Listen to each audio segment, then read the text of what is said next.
Welcome back everyone, welcome to civil services study.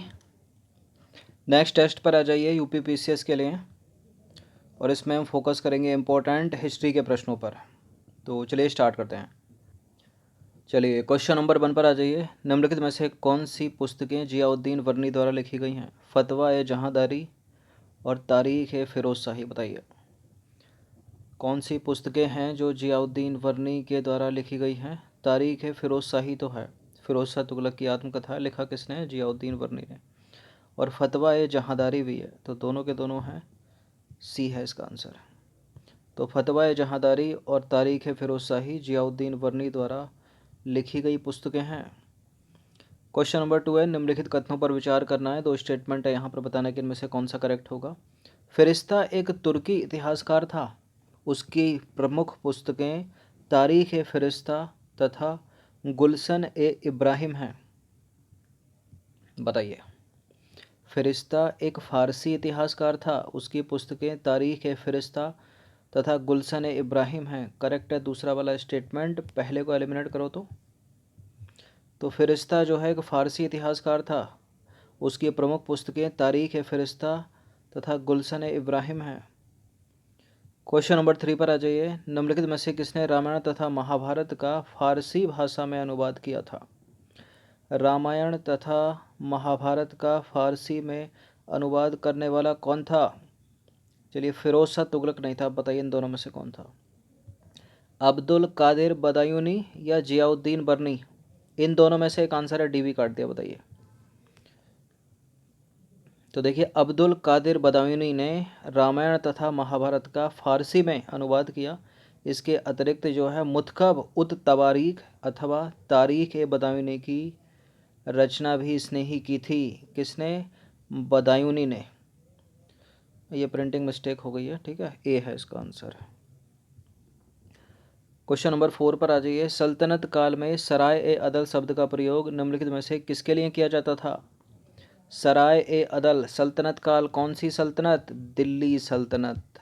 सराय ए अदल सैनिक छावनी नहीं थी, मंत्रियों की परिषद नहीं थी, शिल्पकारों का निगम नहीं था, बाजार से संबंधित है।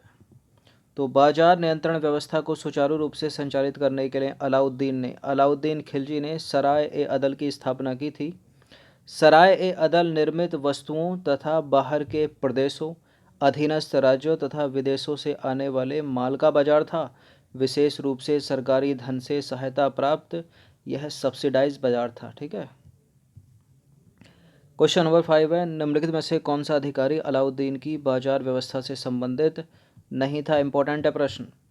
अलाउद्दीन की बाजार व्यवस्था से संबंधित थे परवानानबीस, ठीक है, परवानानबीस, शाहना, मुनहिनियान, लेकिन अमीर ए हाजिब नहीं था। ठीक है, बाजार व्यवस्था से संबंधित। फिर अमीर ए हाजिब किससे संबंधित था? दरबारी शिष्टाचार से संबंधित अधिकारी था। तो अलाउद्दीन की बाजार व्यवस्था के महत्वपूर्ण अधिकारी परवानानबीस, शाहना तथा मुनहिनियान थे। बात करें परवानानबीस, तो परवानानबीस का कार्य बहुमूल्य वस्तुओं को बेचने के लिए परमिट जारी करना था। शाहना की बात करें तो बाजार का अधीक्षक था शाहना, उसे विस्तृत अधिकार प्राप्त थे। मुनहिनियान गुप्तचर था, जबकि अमीर हाजिब दरबारी शिष्टाचार से संबंधित अधिकारी था, न कि बाजार व्यवस्था से। क्वेश्चन नंबर 6 है, निम्नलिखित कथनों पर विचार करना है। 2 स्टेटमेंट है यहाँ पर, बताना कि इनमें से कौन सा करेक्ट होगा।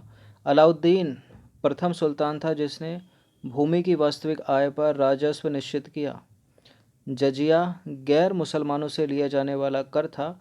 यह बच्चों, स्त्रियों और विक्षिप्तों तथा अपंगों पर नहीं लगाया जाता था।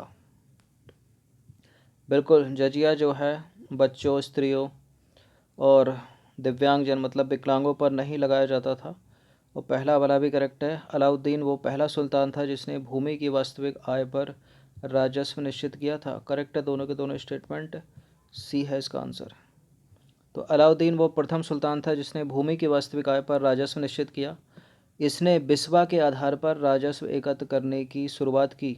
अलाउद्दीन ने उपज का 50% तक कर वसूल किया, जो इस्लामी कानून के अनुसार अवैधानिक नहीं था। ठीक है। अलाउद्दीन ने राजस्व के अतिरिक्त आवास कर और चराई कर भी लगाए। देखिए जजिया की बात करें तो जजिया गैर मुसलमानों से, जबकि एक कर था जक़ात, जक़ात मुसलमानों से वसूल किया जाता था। तो जजिया गैर मुसलमानों से और जक़ात मुसलमानों से वसूल किया जाता था। जक़ात लगता था टोटल संपत्ति का 40वां भाग। क्वेश्चन नंबर 7 पर आ जाइए। राजस्व संबंधित दोषों को दूर करने के लिए किसने दीवान ए मुस्तखराज नामक विभाग की स्थापना की थी? राजस्व संबंधित दोषों को दूर करने के लिए दीवान ए मुस्तखराज नामक विभाग की स्थापना की थी अलाउद्दीन खिलजी ने ही। तो राजस्व संबंधी दोषों को दूर करने के लिए अलाउद्दीन ने दीवान ए मुस्तखराज नामक विभाग की स्थापना की थी। निम्नलिखित में से सल्तनतकालीन सुल्तानों में गाजी मलिक किसकी उपाधि है, बताइए। ये मोस्ट इम्पोर्टेंट प्रश्न है, कॉम्पिटिटिव एग्जाम का फेवरेट है। गाजी मलिक या तुगलक गाजी के नाम से कौन जाना जाता था? गयासुद्दीन तुगलक। मोहम्मद बिन तुगलक लाकर गलत मत कर देना। तो देखिए गयासुद्दीन तुगलक को गाजी मलिक अथवा तुगलक गाजी के नाम से भी जाना जाता है। वह 1320 में दिल्ली का सुल्तान बना। और मोहम्मद बिन तुगलक की बात करें तो मोहम्मद बिन तुगलक को जोना खां के नाम से जाना जाता है। क्वेश्चन नंबर 9 पर आ जाइए। दिल्ली सल्तनत के किस शासक ने दाग और चेहरा प्रथा की शुरुआत की थी? एक और इम्पोर्टेंट प्रश्न, दाग और चेहरा प्रथा की शुरुआत की थी अलाउद्दीन खिलजी ने। तो अलाउद्दीन खिलजी ने सैन्य व्यवस्था को सुदृढ़ करने के उद्देश्य से दाग तथा चेहरा प्रथा की शुरुआत की ताकि घोड़ों की संख्या में दोहराव से बचा जा सके। क्वेश्चन नंबर 10 पर आ जाइए। निम्नलिखित कथनों पर विचार करेंगे। पहला स्टेटमेंट है, फिरोज शाह तुगलक ने एक नए कृषि विभाग की स्थापना की ताकि अकाल की स्थिति से निपटा जा सके। इस कृषि विभाग का नाम दीवान ए अमीर को ही था। बताइए कौन सा करेक्ट है? दीवान ए अमीर को ही क्या कृषि विभाग था? अगर दीवान ए अमीर को ही कृषि विभाग था तो क्या इसकी स्थापना फिरोज शाह तुगलक ने की थी क्या? देखिए दीवान ए अमीर को ही कृषि विभाग था, करेक्ट है दूसरा स्टेटमेंट, लेकिन फिरोज शाह तुगलक ने इस कृषि विभाग की स्थापना नहीं की थी। एलिमिनेट करो पहले को। किसने की थी फिर? MBT मोहम्मद बिन तुगलक ने। तो मोहम्मद बिन तुगलक ने एक नए कृषि विभाग दीवान अमीर कोही की स्थापना की ताकि अकाल की स्थिति से निपटा जा सके और कृषि उपज को बढ़ाकर लगान बढ़ाया जा सके। फिरोज शाह तुगलक से रिलेटेड निम्नलिखित में से कौन सा स्टेटमेंट गलत है? उसने आगरा शहर बसाया, गरीबों के लिए अस्पताल दारुल सफ़ा की स्थापना उसने की, टोपरा तथा मेरठ से अशोक स्तंभ लेकर दिल्ली में आया, उसने हांसी तथा सिरसा के क्षेत्रों में पानी की कमी दूर करने के लिए नहरों की खुदाई करवाई। क्या नहीं किया उसने फिरोज शाह तुगलक ने? देखिए गरीबों के लिए दारुल सफ़ा की स्थापना की, करेक्ट है दूसरा वाला स्टेटमेंट। टोपरा तथा मेरठ से अशोक स्तंभ लाकर दिल्ली में रखे गए। ठीक है, उसने हांसी तथा सिरसा के क्षेत्रों में पानी की कमी को दूर करने के लिए नहरों की खुदाई भी करवाई थी। आगरा शहर तो सिकंदर लोदी ने बसाया था ना, गलत है पहला स्टेटमेंट। तो देखिए क्या क्या किया फिरोज शाह तुगलक ने? फिरोज शाह तुगलक ने हिसार, फिरोजाबाद, जौनपुर नगरों को बसाया और दारुल सफ़ा नामक अस्पतालों की स्थापना की। साथ ही दीवाने खैरात से गरीबों के लिए पैसों का प्रबंध भी फिरोज शाह तुगलक ने ही किया था। फिरोज शाह तुगलक ने हांसी और सिरसा के क्षेत्रों में पानी की कमी को दूर करने के लिए नहरों की खुदाई करवाई। देखिए फिरोज शाह तुगलक ने एक नहर सतलज नदी से दीपालपुर के पास तथा दूसरी नहर यमुना नदी से सिरमूर के पास खुदवाई थी। आगरा शहर सिकंदर लोदी ने बसाया था, ना कि फिरोज शाह तुगलक ने। आपको कमेंट करना है कि कब बसाया था। 4 ऑप्शन दे देते हैं, 1505, 1504, 1501 और एक ऑप्शन ये भी है कि इनमें से कोई नहीं। कमेंट करना। क्वेश्चन नंबर 12 पर आ जाइए। निम्नलिखित में से किस दिल्ली सुल्तान ने ब्राह्मणों पर जजिया लगाया था? ब्राह्मणों पर जजिया लगाने वाला फिरोज शाह तुगलक ही था। तो ब्राह्मणों पर जजिया फिरोज शाह तुगलक ने लगाया। इसने शरीयत के अनुसार शासन चलाने के लिए ब्राह्मणों पर जजिया लगाया और सिया मत के नेताओं को मृत्युदंड दिया और गैर इस्लामी सजाएं जो हैं इसने समाप्त कर दी।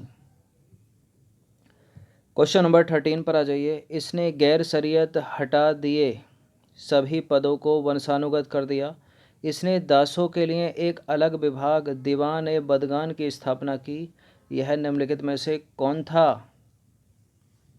बताइए। दीवान ए बदगान की स्थापना करने वाला, गैर शरीयत कर हटाने वाला, सभी पदों को वंशानुगत करने वाला कौन था?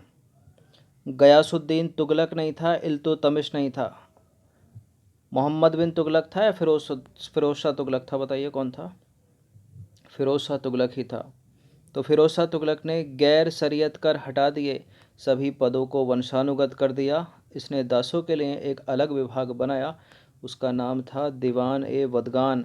ये जितने भी विभाग हैं किसने बनाए, ठीक है, क्या होता था इनमें, ये पूछे जाते हैं पेपर में। नंबर 14 पर आ जाइए। अलाउद्दीन के दक्षिण अभियान से रिलेटेड दो स्टेटमेंट है यहाँ पर। देवगिरी का शासक रामचंद्र देव अलाउद्दीन का समकालीन था। 13वीं सदी में देवगिरी राज्य ने अपने दो शासकों सिंहड़ और रामचंद्र के अधीन अत्यधिक समृद्धि प्राप्त की थी। क्या? बिल्कुल करेक्ट है, दोनों के दोनों स्टेटमेंट, सी है इसका आंसर। तो देखिए, अलाउद्दीन का समकालीन शासक दक्षिण में रामचंद्र देव था। इस समय तक देवगिरी के यादवों ने कृष्णा नदी तक का जो है समस्त भाग अपने अधिकार में ले लिया था। प्रादेशिक सीमा विस्तार के अतिरिक्त देवगिरी राज्य उन्नतशील व्यापार से भी समृद्ध हुआ। इस प्रश्न का उत्तर दीजिए। तो निम्नलिखित पर विचार करना है। राज्य या क्षेत्र है, इधर है राजधानी। होयसलों की राजधानी द्वार समुद्र, पांड्यों की राजधानी मदुरई। बताइए कौन सा सही सुमेलित है? उपर्युक्त में से कौन सा सही सुमेलित है? ऑलरेडी सुमेलित हैं, इंटरचेंज करते हैं। देखिए, ऑलरेडी सुमेलित हैं और ये बहुत कम्पिटिटिव एग्जाम में पूछी जाती हैं दोनों राजधानियाँ, होयसलों की द्वार समुद्र, पांड्य की मदुरई। तो देखिए, देवगिरी राज्य के दक्षिण पूर्व से, उसी के आगे से कंटिन्यू करेंगे जो ऊपर वाली एक्सप्लेनेशन है। देवगिरी राज्य के दक्षिण पूर्व से समुद्र तट के क्षेत्र तक तेलंगाना राज्य जो है स्थित था। तेलंगाना की राजधानी उस समय वारंगल थी, जहां काकतीय वंश के शासक प्रताप रुद्रदेव का शासन था। विदेश व्यापार के कारण वह सोना चांदी से संपन्न था। तेलंगाना राज्य के दक्षिण पश्चिम में, देवगिरी के दक्षिण में, फिर से सुन लीजिए, तेलंगाना राज्य के दक्षिण पश्चिम में और देवगिरी के दक्षिण में होयसलों का राज्य था, जिसकी राजधानी थी द्वार समुद्र। और अलाउद्दीन का समकालीन होयसल शासक बल्लाल तृतीय था। सुदूर दक्षिण में पांड्यों का राज्य था, जिसकी राजधानी थी मदुरई, जहां अलाउद्दीन का समकालीन शासक कुलशेखर था। ठीक है, कुलशेखर। तो हिस्ट्री के 15 प्रश्न थे ये, इनकी प्रैक्टिस एक बार कर लीजिएगा। ठीक है, एक्सप्लेनेशन कुछ बड़ी हैं, उनको ना समझ में आए तो यूट्यूब के प्ले बटन में जाकर स्पीड को कम कर लेना। ठीक है, कम लग रही हो तो ज़्यादा कर लेना। बाकी इस पूरी की पूरी टेस्ट सीरीज़ की प्लेलिस्ट का लिंक आपको डिस्क्रिप्शन बॉक्स में मिल जाएगा, वहाँ पर आप टेस्ट नंबर 1 से लेकर इस टेस्ट तक पहुँच सकते हो। समय निकाल कर सबका रिवीजन करते रहिए हर दिन। धन्यवाद।